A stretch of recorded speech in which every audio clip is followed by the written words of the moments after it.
Let's talk about what that trailer actually showed us, because honestly, it's packed with tension in ways that feel almost suffocating. Right from the opening frames, you can feel the weight pressing down. Tommy stands in front of CTT Oil Exploration and Cattle, his new company, and there's this moment where he looks almost proud, almost at peace. But the camera lingers just a little too long on his face, and you start to notice something else underneath that calm exterior. It's the look of a man who knows he's not safe yet. Who knows that peace is temporary? And that's exactly what makes this trailer so perfect. It doesn't try to sell us false hope. It doesn't pretend that Tommy has finally won. Instead, it leans into the uncomfortable truth that starting fresh in this world comes with a price tag that hasn't been revealed yet. The music in the background is low and ominous, building slowly, and every cut feels deliberate. Every shot feels like it's whispering the same question over and over again. Was this the right choice? Throughout the trailer, we see flashes of Cooper and TL working alongside Tommy.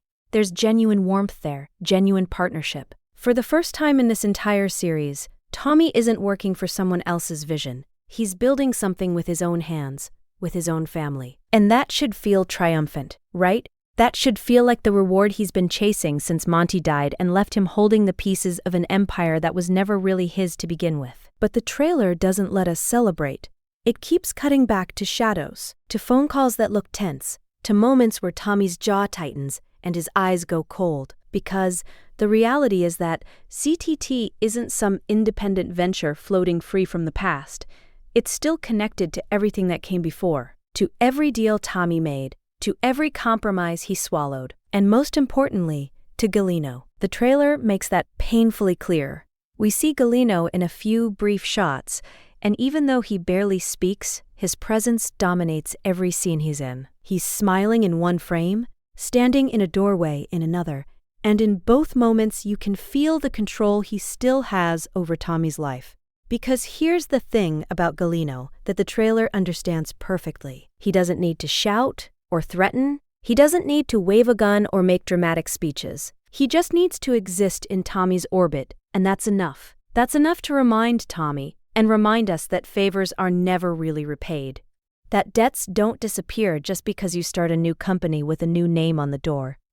Galeno is still there, still waiting, still calculating. And whatever he wants from Tommy in Season 3, whatever the real cost of their alliance turns out to be, the trailer suggests it's going to be brutal. Then there's the offshore rig storyline, which the trailer teases in the most anxiety-inducing way possible. We see Newsom out on the water, surrounded by machinery and ocean and darkness. The rig looks massive and lonely at the same time, like a monument to ambition sitting in the middle of nowhere. And the trailer doesn't tell us whether they've struck oil yet. It doesn't give us that answer. Instead, it just shows us the rig operating, the crew working, the tension building, because that's what Season 3 is really about. It's about waiting for the other shoe to drop. If that rig strikes oil, Cammy wins. MTech survives. And Tommy's decision to leave and start CTT suddenly looks like a mistake. Like he abandoned ship right before it sailed into fortune.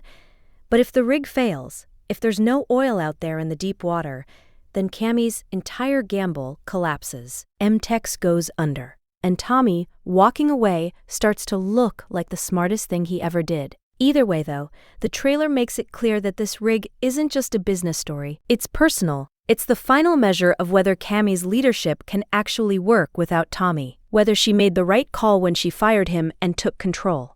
And more than that, it's a test of whether Tommy can truly move forward without looking back. The trailer lingers on his face when he's clearly thinking about MTech, about what's happening out there on that rig, and you can see it eating at him. He wants to not care. He wants to be free of it, but he's not. Not yet. Maybe not ever. What makes this trailer so unsettling, so perfectly crafted for the story Landman is trying to tell, is how it handles the family dynamic at the center of everything. Because yes, CTT is a business. Yes, it's about oil and money and survival in an industry that chews people up. But the trailer keeps reminding us that this company is built on something far more fragile than capital or contracts. It's built on family. And family, as we've learned over 2 seasons, is both Tommy's greatest strength and his most dangerous vulnerability. The shots of Cooper in the trailer are particularly loaded with meaning. We see him analyzing data, talking with Tommy, making decisions that clearly matter. And there's this confidence in him now that wasn't there before. He's not the kid who stumbled into the oil business anymore. He's grown into someone with real talent, real instinct about refineries and operations. But here's what the trailer doesn't let us forget. That talent is exactly what makes him valuable. And in this world, being valuable means being a target. The trailer shows brief flashes of people watching Cooper, people taking notice, and every single one of those moments feels like a warning, because we've seen this before. We saw it with Galeno circling around Cooper in Season 2, using him as leverage against Tommy.